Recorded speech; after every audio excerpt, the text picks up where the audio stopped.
Essex Serpent for Apple TV+.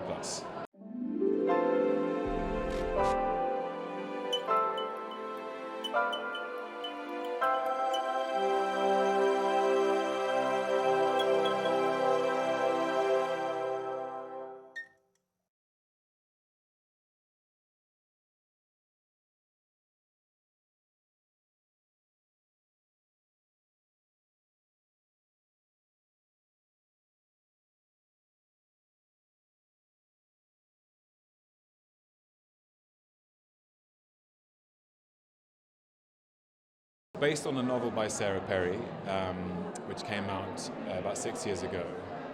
It's set in 1893 in London and Essex. There has been, and there really was, an earthquake which dislodged all sorts of fossils in the Essex landscape, which has created a curiosity about archaeology. And we have to remember this is a time when Darwin has just published The Origin of the Species. So science and reason are starting to become a very progressive way of understanding the world. A teenage girl has gone missing. Something's bumping into the fishing boats. Has the Essex Serpent, the ancient winged dragon that lives beneath the Blackwater estuary, come back and been awakened by the earthquake? And this rumour starts to spread like wildfire around the community, into which our heroine, Cora Seaborn, played by Claire Danes, arrives because she's curious about the archaeology side of it, and she finds a very God-fearing and faithful community who find meaning in their faith, destabilized by their superstition. I think it's kind of quietly radical, the novel, and hopefully our interpretation of it. It's kind of like it's sort of like a story of the exile of Eden, but without the sense of shame. And it's quite feminist for that reason. It talks about love and sex and death as all kind of one integrated experience. I just was really attracted to the themes of the story. Explores fear and uncertainty and how we need to learn to live with it, really, and how if we project our fears out into the world and we act on them, they become manifest. So I think it's quite relevant. Oh my God, it's the arrival of Cora Seaborn in a little seaside town where a mysterious serpent has been seen, apparently, by villagers. The story of the Essex Serpent revolves around Cora Seaborn, who is a woman whose husband has just died, and she is beginning her new life without him. He was quite an abusive man, so she has a very curious temperament and moves to Essex to hunt this mythical beast that is being reported in the newspapers as the Essex Serpent. It's a love story of two worlds colliding in kind of the Dickensian time, and it's about community and love and friendship and trust and characters in that community. At the core of it, it's about love, sometimes in some cases unrequited love, or love in a hard time. I think people have felt that over the past few years, that love is sometimes hard to find. People feel like they have to live for themselves. But this is kind of like a radical love in the face of hardship. And it's also about friendship, actually, at the core of everything.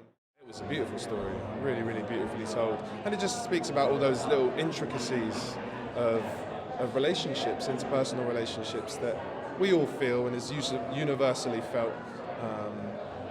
But sometimes don't get to express, so it really spoke to that. And it's never left me, so I'm really excited to see it. The Essex Serpent is a very contemporary story in the sense that it doesn't hold back in the way that a lot of period dramas do on the emotional sort of intimacy of the characters, and it really has a very modern take, I think, in the way that we look at the women in particular in the series. There's nothing restrained about it. We really get to the kind of guts of what these people are about. Audiences can expect a mystery at the heart of the show. The show opens with the idea that this serpent has come to haunt the people of a village in Essex.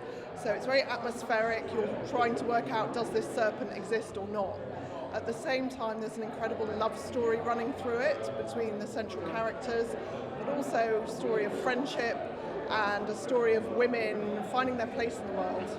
It explores, as I said, fear of the unknown. It also explores, it's a love story at its heart, and it explores love in all its forms. I think that's what is the biggest takeaway, I think, from the show. Yeah, and also the kind of clashing of traditional sort of thinking, religious thinking, versus sort of modern, scientific, rational sort of concepts, really.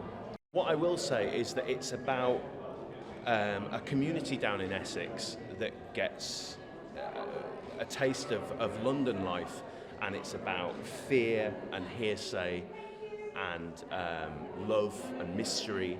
The story explores loads of different themes, but for me, I love how it treats platonic love and romantic love and says that they can both coexist side by side.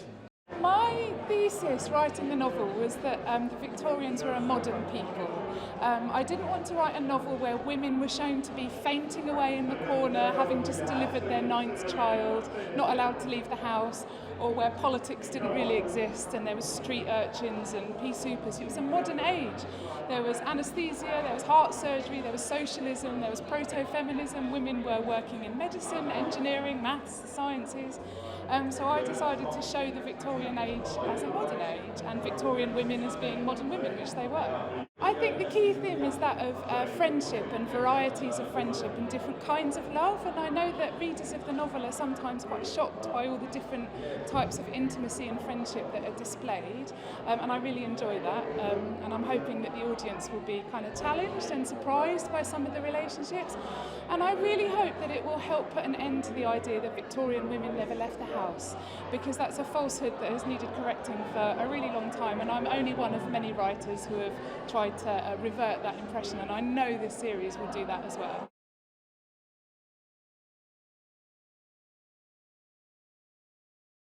I've admired Clio Barnard for a long time.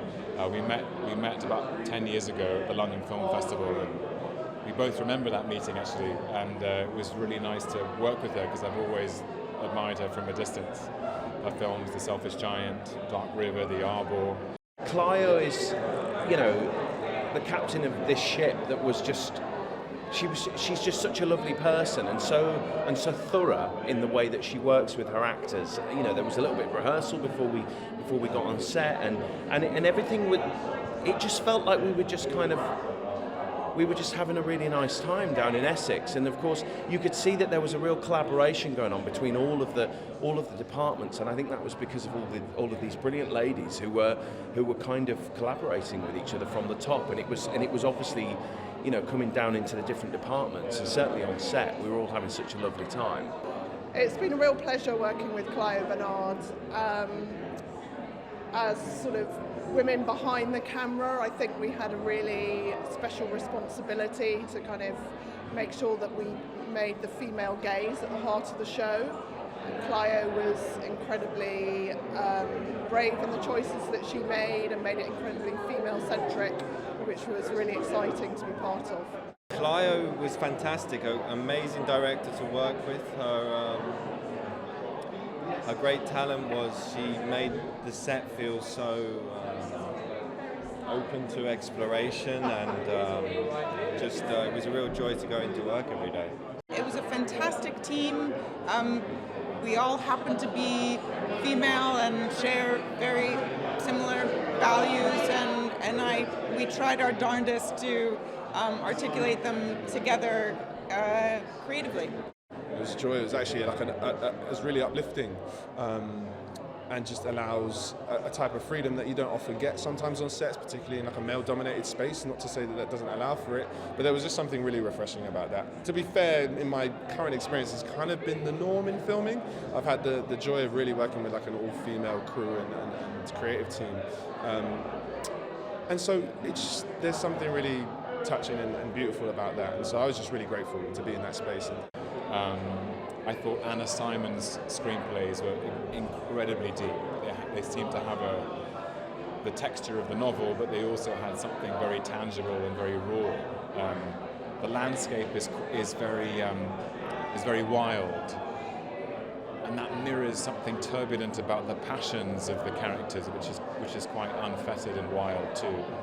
So I thought Anna really captured that. Sarah's novel, she's so generous and so open, and we had many conversations. I was trying to kind of just borrow as much of her own research as I could. Yeah, it was an amazing team, and Andrea Cornwell, our producer, amazing women leading our cast: Claire Danes, Clémence Poésy, Hayley Squires. It was a great team, and I enjoyed making it so much. It was really meaningful.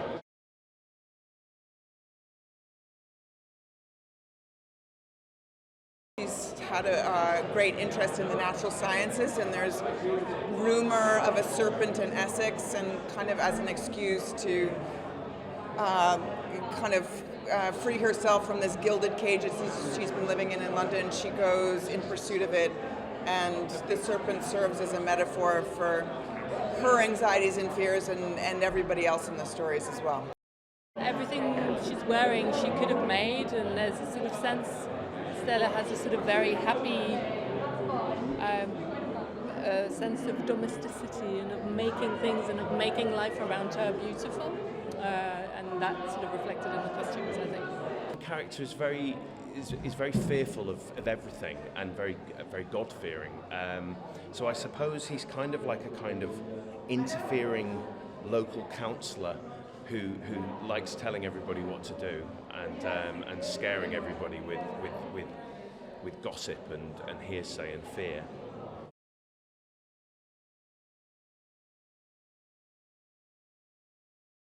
The mud. There was a lot of mud involved filming down in Essex. Unfortunately for my character, I didn't get to shoot in any of the nice London studios, so we did it all down in Essex. But of course, it was great fun, and we were filming in lots of on the actual estuaries themselves. You know, in the mud, and the elements were around. It's a very windy and cold time of year, so it was quite exciting and challenging for the crew and everybody to shoot scenes. You know. It's set in 1893, and I suppose what is different about it is that is the Essex landscape, and in a way the way Sarah Perry understands Essex in a way you may never have seen Essex before. How flat it was and the way the light travelled was absolutely gorgeous. It would have been brilliant. It would have been a dream for the DOP and some of the shots they could do with that. Yeah, it was absolutely gorgeous, and it was great, you know, all the nature and the outdoors and shooting on location. It's always fab shooting on location. It's great. The setting of the show is somewhere I don't think we've really sort of seen before. We filmed it in the heart of Essex and in the most sort of rural, sort of atavistic environment probably you could imagine. So. I had never been to that part of Essex, and I found it incredibly evocative and inspiring. Because on the far east coast, the easternmost east coast of England, I think if you swam from the North Sea there, you'd get to Denmark, and it's very tidal and wet and windy and very atmospheric. It's where Turner used to go and paint, and he painted these extraordinary sunsets and extraordinary skies, and it's so much about the story, so much about that landscape and how treacherous it can be if you get caught by the tide.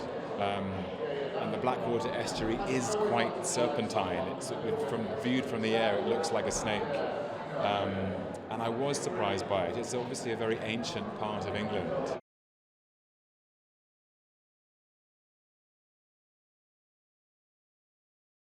Our leads are amazing, but the whole ensemble are brilliant, and it's down to them that such an extraordinary world is created. Yeah, they were absolute troopers. We shot this in the height of COVID. It was incredibly challenging. You know, making television is always really hard anyway, but it was doubly hard actually in real terms, and they were just fantastic all the way through.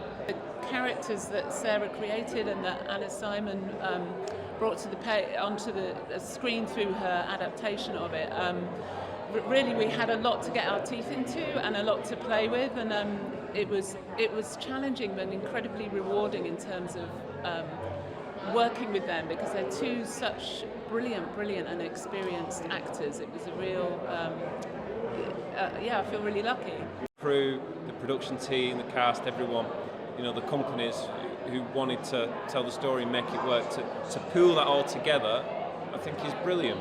I think it's so fresh, and I think the performances are so sort of strong and raw.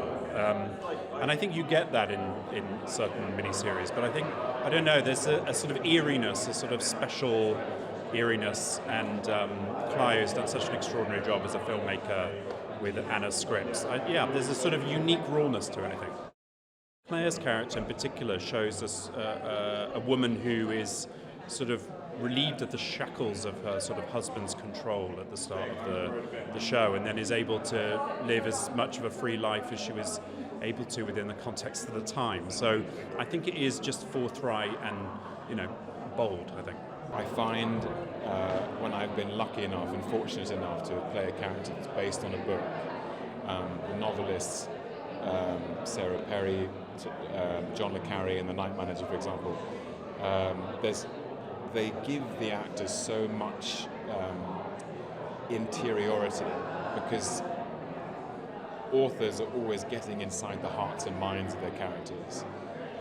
What they're thinking, what they're feeling, it's beneath the surface of what they're doing and saying. So reading the book was really helpful. The source material that it's based on, the novel by Sarah Perry, is just distinctive, interesting. It paints a picture of Victorian society that feels unusual and exciting, and that the characters are very passionate and headstrong and take you on a journey. It's really extraordinary and kind of a huge privilege to be taken back into a story that meant so much to me at the time. I wrote it quite a long time ago, so I feel like I've gone in a time machine and somehow everyone's climbed inside my imagination, so it's been really wonderful.